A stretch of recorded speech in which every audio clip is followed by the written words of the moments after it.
Estimados amigos, uno se pregunta en qué medida esta situación electoral que se da en los Estados Unidos podría afectar la economía de República Dominicana.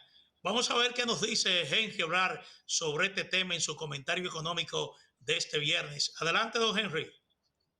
Asimismo, Manuel, buenas tardes, saludos a todos los amigos de Propuesta de la Noche. Vamos a revisar obviamente lo que aconteció en el mundo económico y financiero, cerrando esta semana con algunas buenas noticias y por supuesto tengo que comentar el tema de las elecciones. En este momento oficialmente todavía no hay ganador, aunque ya se entiende que ya el conteo de los votos termina favoreciendo a Joe Biden, el candidato demócrata. O sea que de un lado tendremos entonces a Joe Biden en la Casa Blanca, pero muy importante, el Senado quedó con mayoría del Partido Republicano y eso es lo que ha saludado como una muy buena noticia la comunidad financiera en los Estados Unidos, porque entiende que este voto dividido va a ser muy difícil que Joe Biden, como nuevo presidente, logre implementar los incrementos de impuestos que era parte de su programa. Eso es importante porque recordemos que dentro de la política económica de Joe Biden estaba contemplado incrementar las tasas de los impuestos, el impuesto sobre la renta corporativo de un 21 a un 27, crear un impuesto a las plusvalías. Parece que todo eso no va a ser posible y eso fue recibido positivamente. Y eso puede ser algo positivo para la República Dominicana. Finalmente, del otro lado, tenemos también que al tener un Congreso dividido, vamos a tener entonces dificultad para aprobar una extensión de los programas de rescate.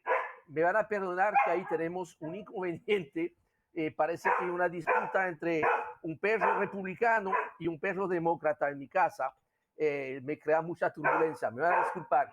Con eso, lo que sí es importante es que como se va a dificultar el tema del paquete de rescate, pudiéramos tener algunas dificultades con el tema de las remesas. Eso habrá que verlo, que ojalá que esta complicación probable entre Casa Blanca y Senado no dificulte la prórroga de los programas de rescate de la economía americana, porque ha sido un motor muy importante de lo que fue la buena sorpresa de este año para la economía dominicana, el fuerte crecimiento de las remesas. Recuerden que en el mes de septiembre, de acuerdo a los datos del Banco Central, las remesas crecieron un 37%, cuando se esperaba una baja de las remesas este año por motivo de COVID. Con relación al tipo de cambio, de acuerdo a los analistas que hemos consultado, se entiende que la victoria de Joe Biden pudiese significar que al no poder implementar el incremento de los impuestos, el déficit fiscal de los Estados Unidos se va a agravar. Por ende, el valor relativo del dólar va a bajar, eso en comparación con otras monedas fuertes. Para dar un ejemplo, en el caso del euro, el euro que se cotizaba durante gran parte de este año en $1.10, ya ha subido hoy a $1.18 y se espera que suba a $1.25. Eso tendría entonces un efecto sobre la economía dominicana, que el valor del euro en pesos tuviese un fuerte crecimiento.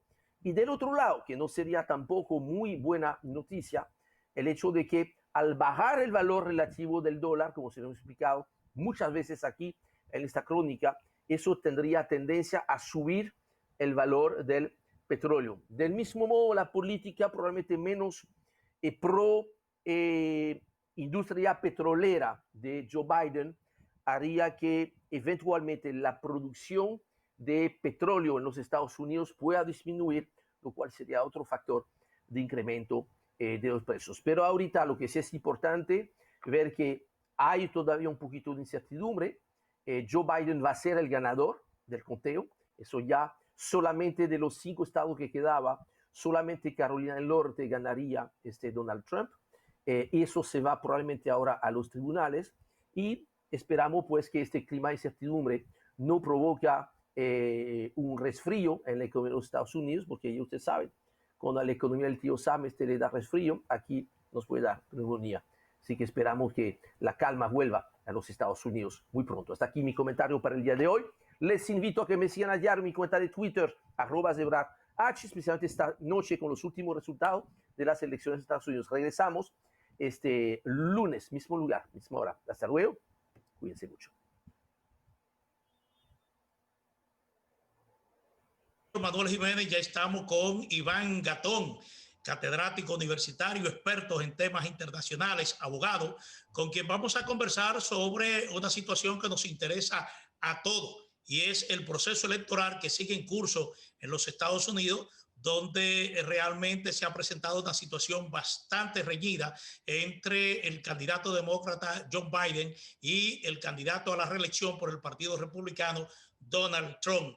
Don Iván, no tenemos cómo agradecerle que usted haya hecho un alto en sus compromisos profesionales en la madre patria, en España, para responder aquí a esta invitación de propuesta de la noche. Así que agradecemos bastante que vaya a tener esta conversación con nosotros, que anticipamos que va a ser muy interesante. Así que mi saludo y espero que le vaya muy bien por allá, por España. ¿Qué tal? Muchas gracias. Bueno, cumpliendo compromisos académicos en la zona. Realmente, como habíamos señalado antes de las elecciones, hay una situación de, digamos, de desacreditamiento de ese orden democrático. El hecho de que Trump llegara al poder viene evidenciado por la falta de compromiso y de eficacia de las élites políticas que en la democracia se han dedicado a apuñalarse y a desacreditar y obstaculizar los proyectos que necesita un país con tal de que en las próximas elecciones el partido que está en la oposición pueda ganar. Y hago esta observación porque Trump es un hombre que ha dado una sorpresa. Primero, porque se impuso, viniendo de fuera de la política, a una candidata como Hillary Clinton, pero no solamente a Hillary Clinton, sino a todo lo que se conoce como el establishment político de Estados Unidos, incluyendo los grandes medios de comunicación, encuestadoras como la Gallup, casi todas las empresas encuestadoras y los grandes medios de comunicación daban por ganadora a Hillary Clinton y sorpresivamente Trump ganó. Nos adelantamos a decir en un análisis que hicimos hace más de un mes que a pesar de la epidemia, la cual Trump ha manejado muy mal sanitariamente, pero no políticamente, porque sus seguidores creen que el virus es un virus chino, Trump, fíjense ustedes, como lo hemos explicado detalladamente, tiene un voto tan duro que la mayoría de su gente salió a votar y el margen de las votaciones, señores, llama a preocupación. Por más que querramos subestimar a Donald Trump, vamos a ver que sacó 5 millones de votos más que en las elecciones pasadas, que ganó en estados como la Florida, que Wisconsin, que Pensilvania, que Georgia, que esos estados que ponen a Biden prácticamente en la Casa Blanca, lograron su triunfo o acercan a Biden a la Casa Blanca gracias al voto por correo, donde no se puede negar, y es algo que le hace más daño todavía al sistema democrático.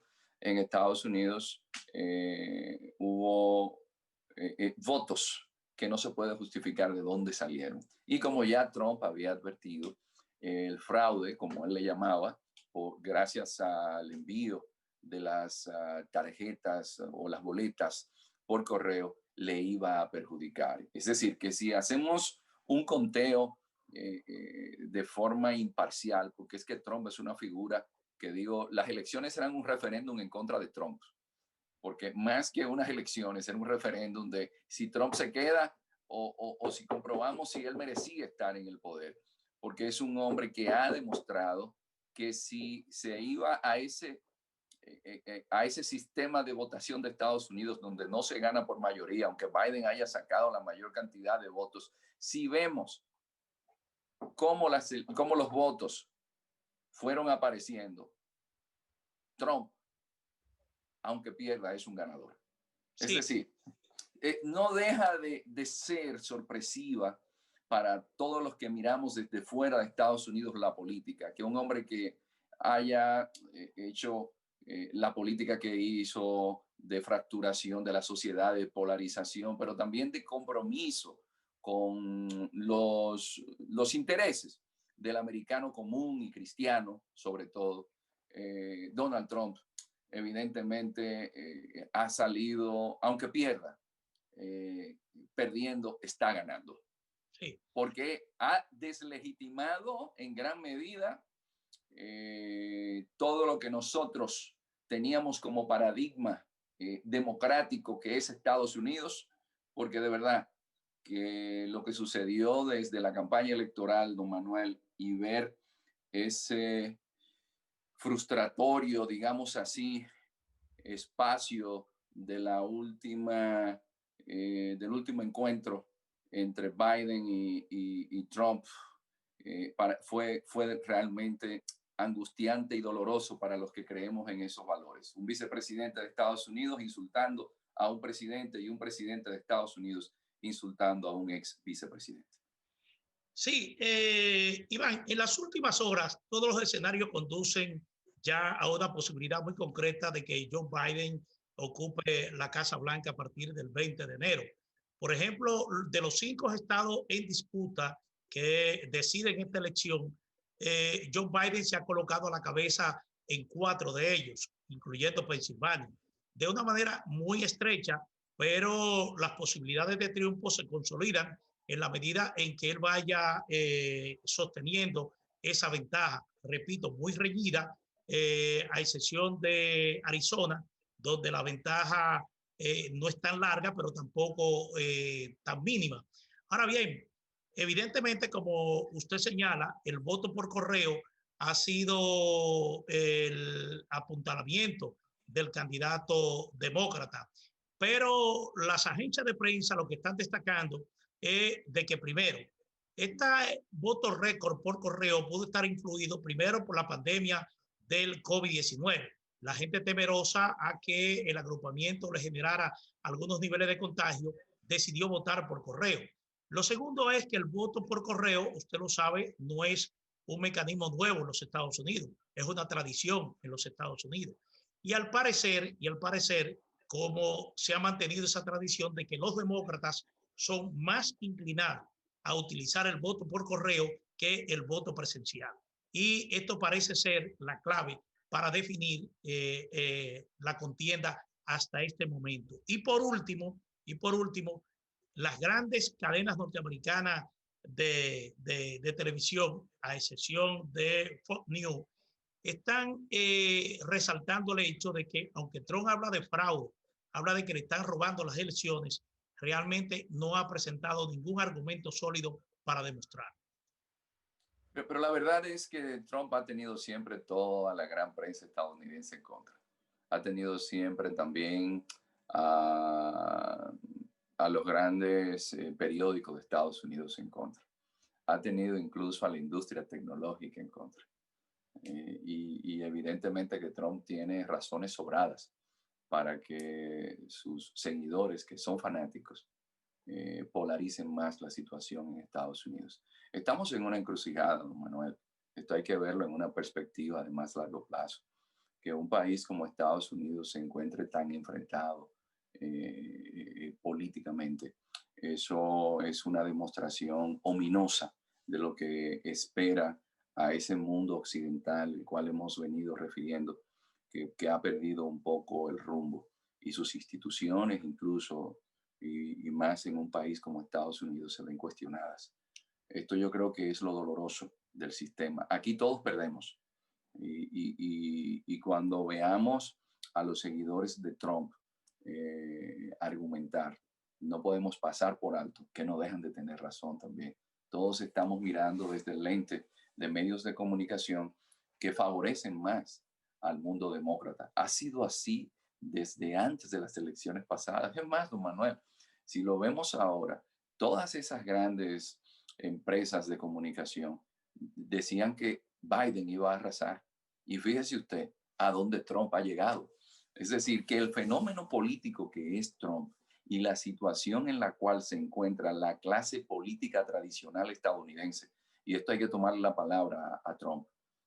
Trump decía que él entró a política porque los políticos tradicionales como Biden, que tenían 47 años en política, no se habían preocupado realmente por el bienestar de los ciudadanos americanos.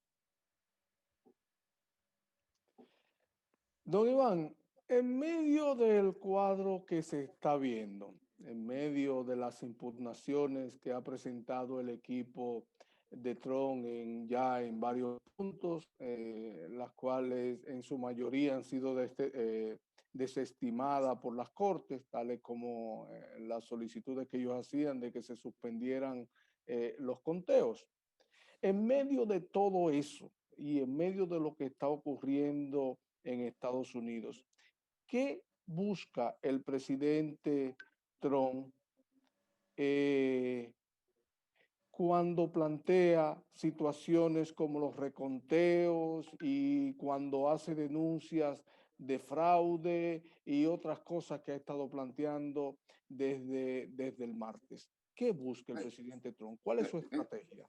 No, y la estrategia de Trump ya lo planteaba, es decir, Trump hablaba de un fraude, es decir, Trump no dijo el fraude se hizo ahora, Trump está diciendo que el fraude viene desde hace mucho tiempo, es decir, Trump estaba consciente de que los votos vía correo iban a perjudicarle. Por eso hay que estar consciente de que la estrategia de Trump todo el tiempo es que se llegara al Tribunal Supremo. Es decir, Trump siempre tuvo muy claro que los votos por correo le iban a perjudicar. Y así ha sido, lo cual demuestra lo que también hemos venido planteando. A Trump se le ha subestimado como político.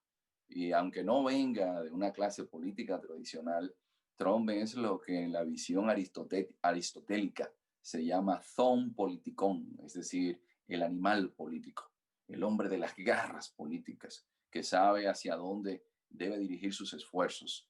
Y eso ya lo hemos demostrado. Trump viene diciendo que le van a hacer un fraude vía el voto electrónico. Y efectivamente, el cambio que se ha dado en Estados Unidos para que las votaciones en estados que se suponía que Trump estaba ganando, el voto electrónico es el que ha favorecido a Biden. Y ha ayudado Biden por todos los grandes medios de comunicación de Estados Unidos cuando al propio Trump se le corta en Twitter, que es su gran medio de comunicación, lo que él pueda emitir.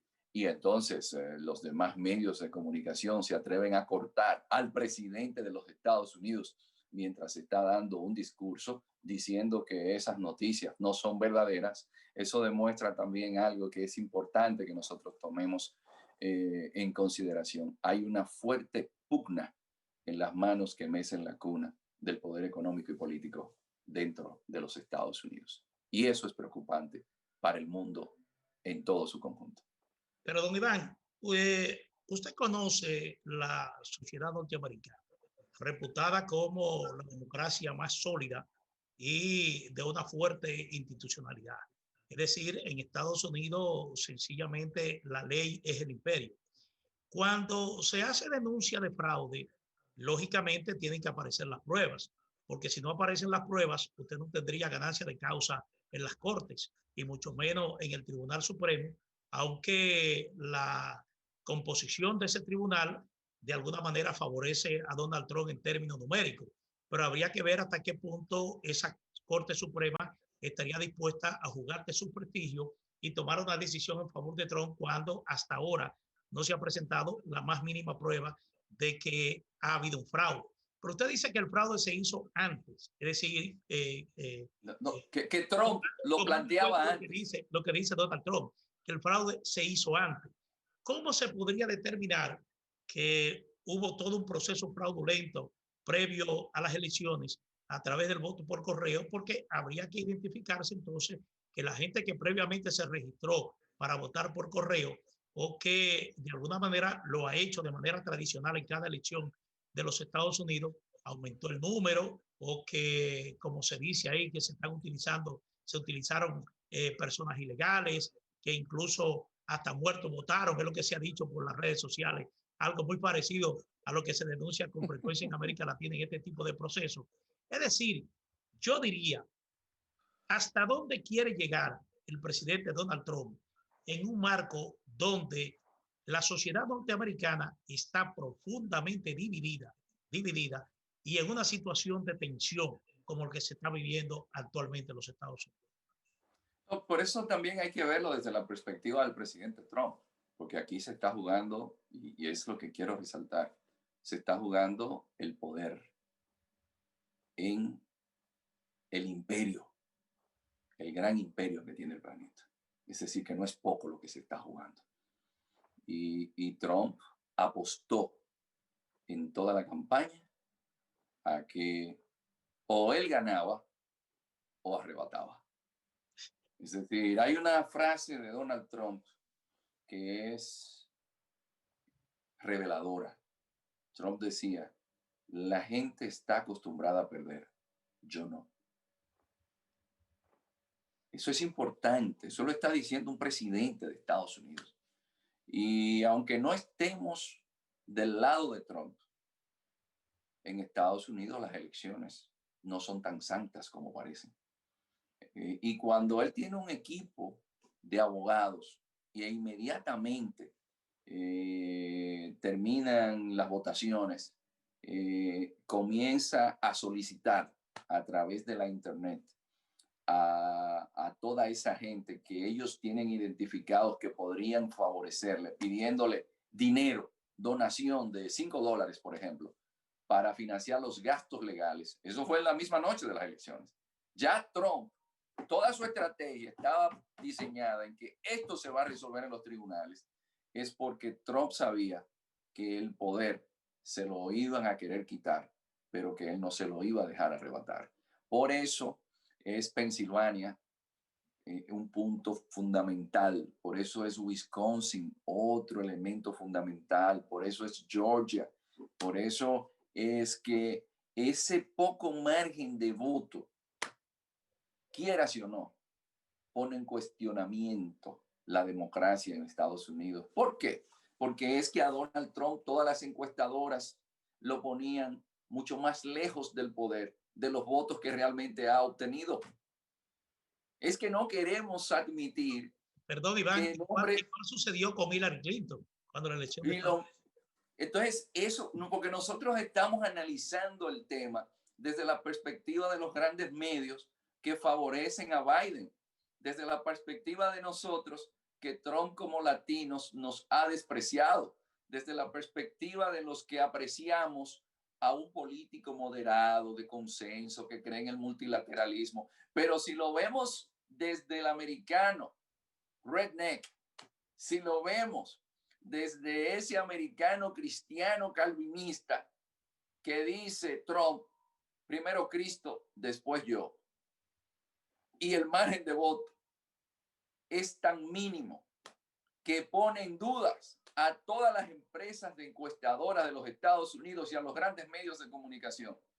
¿Tiene él o no asidero para que sus grupos de ultraderecha no salgan a la calle a hacer desórdenes en un país donde todo el mundo está armado?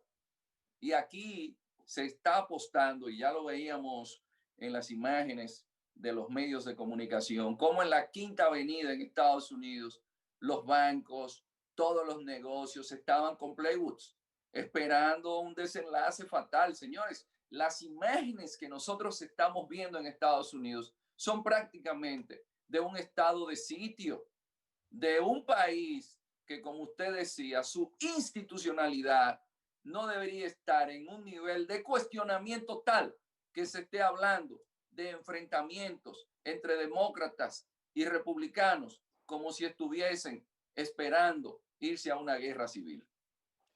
Don Eso es Iván, peligroso. don Iván, algunos analistas, entre ellos el conocido están planteando que Trump lo que persigue, el conocido Moisés Naim, Trump lo que persigue con todo el escarceo que se está levantando en torno al proceso electoral es llegar a un punto de negociación que es el escenario ideal y en el que él se sentiría más cómodo. Un escenario de negociación en el que él podría sacar alguna ventaja. ¿Qué opinión le merece esa visión que tienen algunos analistas? Pero esa opinión no creo que haya alguna negociación porque no estamos hablando de un país en el cual, como en algunos países latinoamericanos, hay gente que negocia en política para que le den ministerios. En Estados Unidos eso no es viable.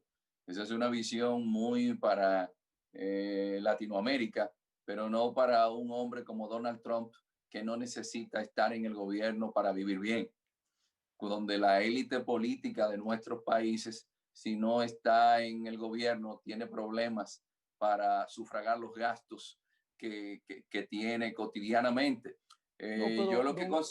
don Iván, disculpe, es que no se está hablando de que le den una parte del pastel de la administración, no se refieren a eso, sino a negociar asuntos. Y uno de los puntos específicos a los que se referían era, por ejemplo, negociar lo que tiene que ver con las declaraciones de impuestos y esos asuntos que tiene pendiente el propio presidente Trump. Pero que el presidente Trump gana la presidencia con ese problema. Es decir, es un argumento que yo considero que, bueno, está fuera de foco. Lo que sí tenemos que ver es a un Donald Trump que ha estado decidido a que o yo gano o aquí se rompen las barajas. Es decir, Donald Trump es un hombre de ese linaje y yo lo que considero sobre todas las cosas es que esto hay que verlo en una perspectiva del desacreditamiento de la democracia liberal y de lo peligroso en un mundo como en el que nos encontramos hoy, en una epidemia que Europa se encuentra en una segunda oleada, en un Estados Unidos que lleva ya más de 200,000 y pico de muertos y donde nuestras economías en América Latina prácticamente están colapsadas. Si es verdad que el referente democrático seguirá siendo el paradigma, el arquetipo que nosotros vamos a tener, porque evidentemente que las democracias están en estos momentos en cuidados intensivos, porque lo que estamos viendo es a políticos que no tienen visiones de estadistas. Siempre digo esa frase de que los políticos piensan en las próximas elecciones, los estadistas en las futuras generaciones. ¿Y qué será del futuro de los jóvenes de ahora, donde las economías por el COVID-19 no van a crecer? Es el mismo caso de Estados Unidos, con sus problemas estructurales de droga, de violencia, y que veamos a un Biden y a un Trump, ambos planteando dos mundos diametralmente opuestos. ¿Cuál es el proyecto de país que tiene la democracia para un imperio como Estados Unidos? ¿Qué sucede entonces en Brasil? ¿Qué sucede entonces en Argentina? Entonces, la democracia, ¿qué va a pasar con ella si se ha convertido en una torre de Babel? ¿Ustedes creen que la situación que el mundo vive no es de una especie de tercera guerra mundial por el nivel de recesión que tiene? Ahí están las cifras del Fondo Monetario Internacional. Después de la Segunda Guerra Mundial, esta es la más grave crisis económica que ha tenido la humanidad. Y todavía la gente, algunos tienen unos ahorritos, algunos no los han despedido de sus empleos, pero en mi caso, que me encuentro en estos momentos en Europa, le puedo decir de hoteles reconocidos que están cerrados desde hace meses, de lugares que no va prácticamente nadie y han quebrado porque la gente no puede pagar los alquileres, de personas que fueron despedidos de sus empleos. El año próximo, el año que viene, es un año muy peligroso para casi todos aquellos partidos políticos que están gobernando, porque estar gobernando en una situación de epidemia como la del COVID-19 ahora es casi una maldición. Bueno, don Iván, ¿Cómo visualizaría usted un eventual gobierno encabezado por Joe Biden? Porque de seguro que habrán cambios en los Estados Unidos de política, tanto interna como exterior.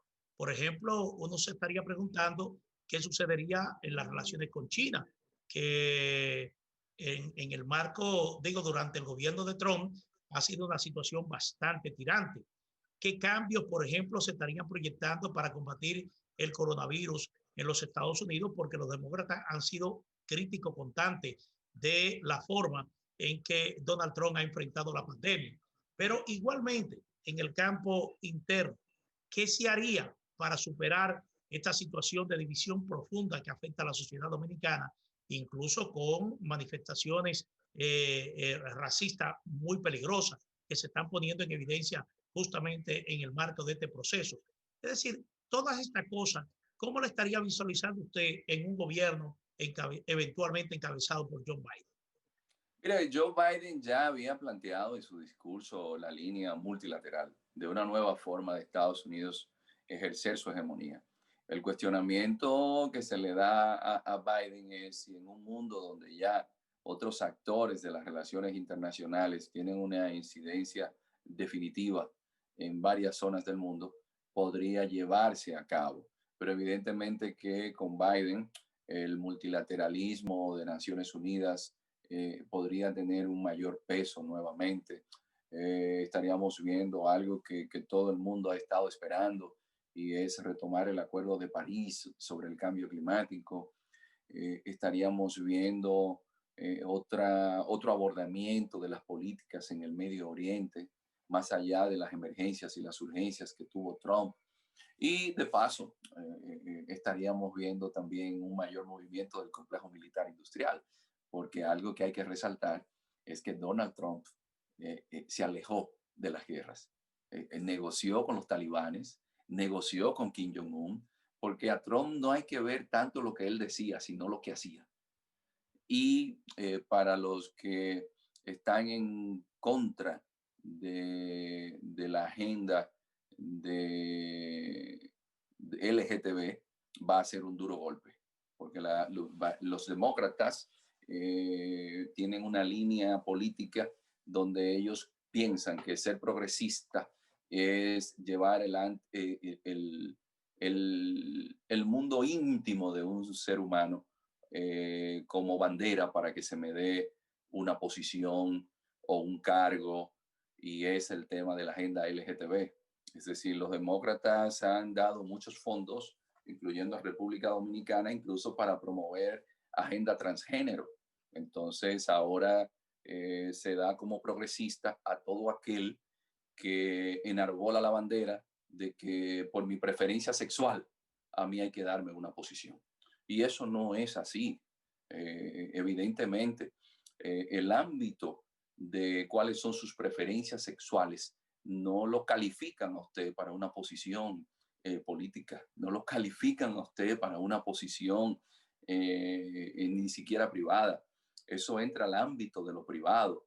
Entonces, los demócratas quizás en algo que no han pensado muy bien, han querido poner en esta civilización que yo siempre llamo del espectáculo, que las prioridades para la humanidad no siguen siendo, en primer lugar, el hambre, en segundo lugar, la falta de acceso a servicios de salud y, en tercer lugar, la educación. Es decir, que eso hay que tener cuidado con los demócratas. Sí, perdón, y en términos migratorios, de política migratoria. No, y en términos de política migratoria, esperemos en República Dominicana, por ejemplo, que criticamos a Trump por querer poner la casa en orden con el tema migratorio, a pesar de que Obama fue el hombre que más gente deportó y que Obama hizo parte del muro que Trump quería continuar. Esperemos presiones con el tema haitiano. Es decir, evidentemente, yo siempre digo, en República Dominicana somos muy pro-demócratas y yo simpatizo más con una línea que no es la de Trump, pero evidentemente las invasiones de Estados Unidos a República Dominicana han sido con gobiernos demócratas. El golpe de Estado a Juan Bosch fue impulsado por demócratas. quien nos envía a nosotros un embajador que se cree ser presidente en República Dominicana son los demócratas, y fue Obama que lo hizo. Entonces, decía en su momento Lula da Silva que era increíble, pero que a él le había sido más fácil negociar con Bush que con los demócratas. Cosas veredes, sí, decía Don Quijote. Bueno, don Iván Gatón, no nos queda más que agradecerle muchísimo que haya reservado parte de su tiempo. Sabemos que tiene complicaciones, que tiene compromisos profesionales muy intensos en Europa, para dedicárnoslo a nosotros aquí en Propuesta de la Noche y hablar de un tema que usted domina muy bien, como es el tema internacional y particularmente esta situación que se está viviendo en estos momentos en República Dominicana. Le deseamos un buen regreso, éxito en lo que usted está desarrollando por allá, por España. Así es que a los amigos televidentes igualmente agradecer su sintonía, y Dios en Espina, un servidor Manuel Jiménez, como siempre los invitamos para que estén con nosotros en esta Propuesta de la Noche, de lunes a viernes, de 6 a 7 de la noche por Digital 15. Que tengan muy buenas noches.